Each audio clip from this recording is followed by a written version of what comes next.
नमस्कार, VD TV में आपका स्वागत है और मैं हूं विनीत सनाट्य। चलिए खबरों की शुरुआत करते हैं सबसे पहले देश, प्रदेश और विदेश की खास खबरों के साथ। प्रधानमंत्री नरेंद्र मोदी ने आज आइजोल मिजोरम में कई विकास परियोजनाओं का उद्घाटन और शिलान्यास किया। इस अवसर पर उन्होंने कहा कि नई पीढ़ी के जीएसटी सुधारों से जरूरी सामान, स्वास्थ्य सेवाएं, यात्रा और आवास आम लोगों के लिए अधिक किफायती बन रहे हैं। प्रधानमंत्री ने बताया कि ये सुधार जीवन को सरल बनाने को बढ़ावा दे रहे हैं और पर्यटन को भी गति प्रदान कर रहे हैं। उन्होंने जोर दिया कि सरकार का लक्ष्य सिर्फ बुनियादी ढांचे का विकास करना ही नहीं है, बल्कि ऐसा आर्थिक माहौल तैयार करना भी है जहां सामान और सेवाएं हर व्यक्ति की पहुंच में हो। राजस्थान के पूर्व मुख्यमंत्री अशोक गहलोत ने आज प्रदेश कांग्रेस कमेटी मुख्यालय में मीडिया से बातचीत के दौरान चुनाव आयोग पर तीखा हमला बोला और आरोप लगाया कि चुनावों में वोट चोरी हो रही है, जो भारतीय लोकतंत्र के लिए गंभीर खतरा है। गहलोत ने कहा कि नारा वोट चोर गद्दी छोड़ आज हर गांव में गूंज रहा है और जनता मानने लगी है कि चुनाव वोट की हेराफेरी से जीते जा रहे हैं। उन्होंने इसे लोकतंत्र के लिए खतरनाक स्थिति बताया और कहा कि चुनाव आयोग की पहली जिम्मेदारी निष्पक्ष चुनाव कराना है। गांधी सागर फॉरेस्ट रिट्रीट के उद्घाटन के दौरान उस समय हड़कंप मच गया जब मुख्यमंत्री डॉक्टर मोहन यादव की सवारी के लिए तैयार किए गए हॉट एयर बैलून के निचले हिस्से में आग लग गई। जानकारी के अनुसार मुख्यमंत्री को बैलून राइड कराई जानी थी, लेकिन तेज हवाओं के कारण उन्हें इसमें बैठने से मना कर दिया गया। इस बीच बैलून के बर्नर के पास निचले हिस्से में अचानक आग भड़क उठी। रिट्रीट के स्टाफ ने तत्काल सतर्कता दिखाते हुए आग पर काबू पा लिया। गनीमत रही कि इस हादसे में कोई हताहत नहीं हुआ। देश के रेल मंत्री अश्विनी वैष्णव ने आज मिजोरम की जनता को बधाई दी, क्योंकि राज्य की राजधानी आइजोल आधारिक रूप से भारतीय रेल नेटवर्क से जुड़ गई है। एक सार्वजनिक कार्यक्रम में बोलते हुए मंत्री ने कहा, मैं आप सभी को इस ऐतिहासिक दिन पर हार्दिक बधाई देता हूं।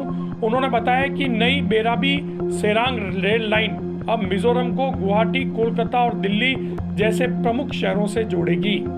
आम आदमी पार्टी ने आगामी एशिया कप क्रिकेट मैच में भारत और पाकिस्तान के बीच होने वाले मुकाबले का विरोध किया है। दिल्ली के पूर्व मंत्री सौरभ भारद्वाज ने हाल ही में पाकिस्तानी क्रिकेटरों से जुड़ी विवादित घटना को विरोध का कारण बताया। हनुमानगढ़ जिले के संगरिया क्षेत्र में दिन दहाड़े एक व्यापारी की बेरहमी से हत्या कर दी गई। पूरी घटना पास के सीसीटीवी कैमरे में कैद हो गई, जिसमें दो हमलावर व्यापारी पर हमला करते हुए नजर आ रहे हैं। जानकारी के अनुसार व्यापारी अपनी दुकान पर मौजूद था, तभी दोनों हमलावर वहां पहुंचे और उस पर जानलेवा हमला कर दिया। वारदात के बाद आरोपी तुरंत मौके से फरार हो गए। हिमाचल प्रदेश के किन्नौर जिले के सांगला में बस स्टैंड के पास जमीन धंसने से एक ट्रक आधा हवा में लटक गया। बाद में ट्रक को सुरक्षित निकाल लिया गया। यह घटना क्षेत्र में हुई भारी बारिश के बाद सामने आई। भूस्खलन के कारण जमीन खिसक गई, जिससे ट्रक का अगला हिस्सा खाई के ऊपर लटक गया। स्थानीय पुलिस और रेस्क्यू टीम तुरंत मौके पर पहुंची और काफी प्रयास के बाद ट्रक को खींचकर सुरक्षित निकालने में सफल रही। मई 2023 में भड़की जातीय हिंसा के बाद प्रधानमंत्री नरेंद्र मोदी ने आज पहली बार मणिपुर का दौरा किया। इस दौरान उन्होंने चूरा चांदपुर के राहत शिविरों में ठहरे विस्थापित लोगों से मुलाकात की। प्रधानमंत्री का यह दौरा पीड़ितों को हीलिंग टच देने और केंद्र सरकार की ओर से सहयोग का भरोसा दिलाने के उद्देश्य से किया गया। इम्फाल पहुंचने के बाद प्रधानमंत्री को खराब मौसम और भारी बारिश के कारण हेलीकॉप्टर से जाने का कार्यक्रम बदलकर सड़क मार्ग से चूरा चांदपुर जाना पड़ा। उनके साथ राज्यपाल अजय कुमार भल्ला और अन्य अधिकारी भी मौजूद थे। प्रधानमंत्री नरेंद्र मोदी के मणिपुर दौरे पर कांग्रेस ने सवाल उठाया है। कांग्रेस प्रवक्ता सुप्रिया श्रीनेत ने आरोप लगाया है कि प्रधानमंत्री का उद्देश्य मानवीय संकट से निपटना नहीं, बल्कि एक रेलवे परियोजना का उद्घाटन करना है। सख्त शब्दों में दिए गए बयान में श्रीनेत ने कहा कि प्रधानमंत्री न तो विस्थापित लोगों से मिलने, न पीड़ितों को सांत्वना देने और न ही शांति की अपील करने जा रहे हैं। उन्होंने प्रधानमंत्री के समय और प्राथमिकताओं पर सवाल उठाए और बताया कि मणिपुर में उनके दौरे का विरोध हो रहा है। तो देश, प्रदेश और विदेश की खबरों के बाद अब बात करते हैं राजसमंद की।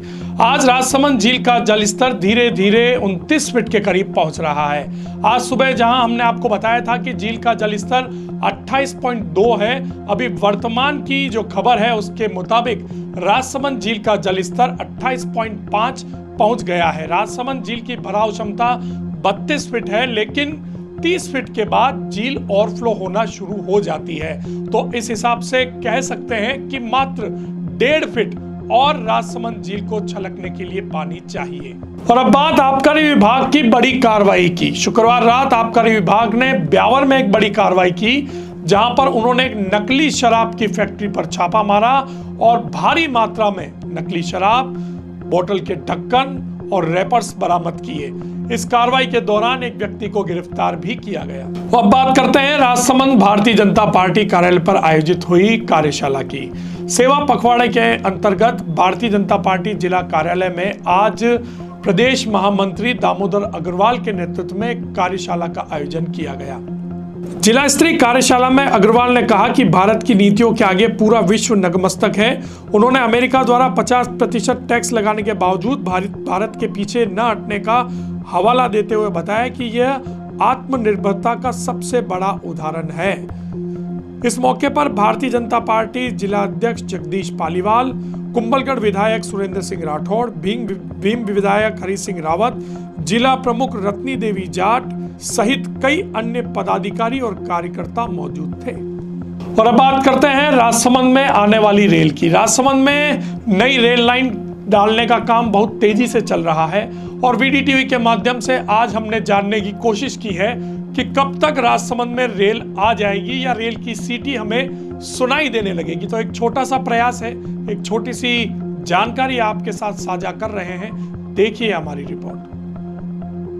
और अब बात करते हैं राजसमंद में आने वाली रेल की। राजसमंद में नई रेल लाइन डालने का काम बहुत तेजी से चल रहा है और वीडीटीवी के माध्यम से आज हमने जानने की कोशिश की है कि कब तक राजसमंद में रेल आ जाएगी या रेल की सीटी हमें सुनाई देने लगेगी। तो एक छोटा सा प्रयास है, एक छोटी सी जानकारी आपके साथ साझा कर रहे हैं, देखिए हमारी रिपोर्ट। गाड़ी बुला रही है, सीटी बजा रही है। जी हाँ, राजसमंद वासी बहुत जल्दी इस गाने की लाइनों को गुनगुनाएंगे, क्योंकि इस गाने के पीछे जो गाड़ी की आवाज है वो बहुत जल्दी राजसमंद में सुनाई देने वाली है। हम बात कर रहे हैं राजसमंद में शुरू होने जा रही बड़ी रेल लाइन की, जिसकी बहुप्रतीक्षित जो हमारी आस है वो अब बहुत जल्द धरातल पर उतरने वाली है। राजसमंद रेलवे स्टेशन का काम लगभग पूर्ण होने को है। आप देख सकते हैं रेलवे स्टेशन पे यह 3 पटरियां यहाँ पर बड़ी लाइन की बिछा दी गई हैं और इसके साथ यह जो स्टेशन है वो पूर्ण रूप से तैयार हो चुका है। थोड़ा बहुत काम चालू बाकी है जो चल रहा है, लेकिन यह कह सकते हैं कि आने वाले 1 से 2 साल में राजसमंद में जो रेल की आवाज है उसकी जो सीटी है वो हमें सुनाई देगी और राजसमंद भी बड़े शहरों से सीधा जुड़ने जा रहा है। बस देखना यह है कि पहले चरण का काम खत्म होने के बाद द्वितीय चरण में इस काम को किस तरह से शुरुआत मिलती है और कहां से इसको जोड़ा जाता है। इसके साथ प्रयास यहाँ के जनप्रतिनिधि और यहाँ की जनता यह भी कर रही है कि इसी लाइन को उदयपुर या भीलवाड़ा से भी जोड़ दिया जाए, ताकि राजसमंद में सीटी की आवाज, राजसमंद में रेलगाड़ी की आवाजाही जल्द से जल्द शुरू हो सके। राजसमंद वासियों को कोई भी सांस्कृतिक या ऐसा आयोजन करना हो कि वो बड़े हॉल में हो, तो अभी तक वो हमारे लिए मुश्किल साबित हो रहा था, क्योंकि हमारे यहाँ कोई ऑडिटोरियम नहीं है। लेकिन नगर परिषद बहुत जल्द राजसमंद को एक बड़ी सौगात देने जा रही है। नगर परिषद के तत्वावधान में राजसमंद में आरके हॉस्पिटल के सामने नवीन ऑडिटोरियम भवन बनने के बेहद करीब पहुंच गया है।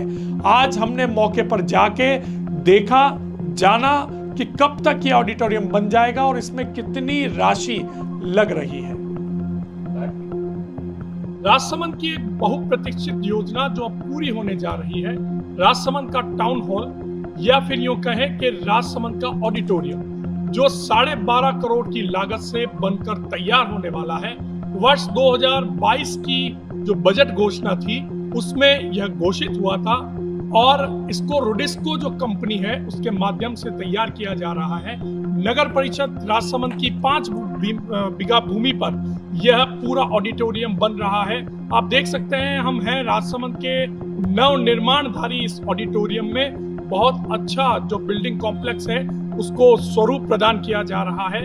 अभी ऊपर शेड लगना बाकी है, आसपास की जो दीवारें हैं वो कंप्लीट हो चुकी हैं, लेकिन यह कहा जा सकता है कि आने वाले कुछ महीनों में राजसमंद का यह ऑडिटोरियम बनकर तैयार हो जाएगा और उसके बाद आगामी समय में राजसमंद में होने वाले सारे आयोजन इस ऑडिटोरियम के माध्यम से हमें एक नई अनुभूति प्रदान करेंगे। और अब बात राजसमंद में बन रही नई गौशाला की। राजसमंद के बामन टुकड़ा में एक नई गौशाला का शिलान्यास हुआ है, जिसका शिलान्यास संत सीताराम दास महाराज ने किया। जय गौ माता जय गोपाल। जोर बोला। आज बड़े हर्ष की बात है, ग्राम पंचायत बामन टुकड़ा में गौ भक्तों द्वारा गौ भूमि का पूजन किया गया है। इसमें सभी भक्तजन मौजूद रहे। बामन टुकड़ा की पावन धरा मेवाड़ की पुण्य धरती पर आज श्री लक्ष्मीनारायण भगवान के नाम से गौशाला का एक शुभारंभ पावन संत परम पूज्य गुरुदेव 1008 महामंडलेश्वर सीताराम दास जी महाराज और सभी गौभक्तों के सानिध्य में संपन्न हुआ।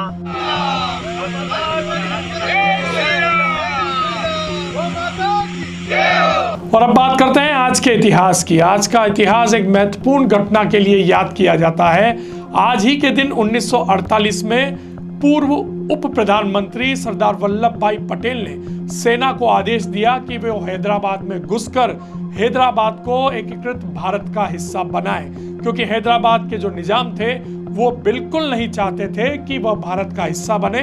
वो चाह रहे थे कि उन्हें स्वतंत्र देश का दर्जा दिया जाए। तो आज का दिन इस घटना की वजह से इतिहास में याद किया जाता है।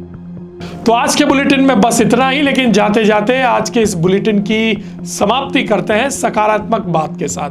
जमाना क्या सोचेगा ये आप मत सोचिए, क्योंकि जमाना बहुत अजीब है। ये नाकामयाब लोगों की खिल्ली उड़ाता है और कामयाब लोगों से जलता है। तो ये जमाने का काम है, बस आप अपने काम पर फोकस कीजिए और फिर देखिए कि आपकी कामयाबी कैसे शोर मचाती है। तो कल हम फिर आएंगे लेकर वो तमाम खबरें जो जुड़ी हैं आपसे, वो मुद्दे जो है आपके लिए खास, करेंगे वो बात जो है आपकी आवाज VDTV के साथ।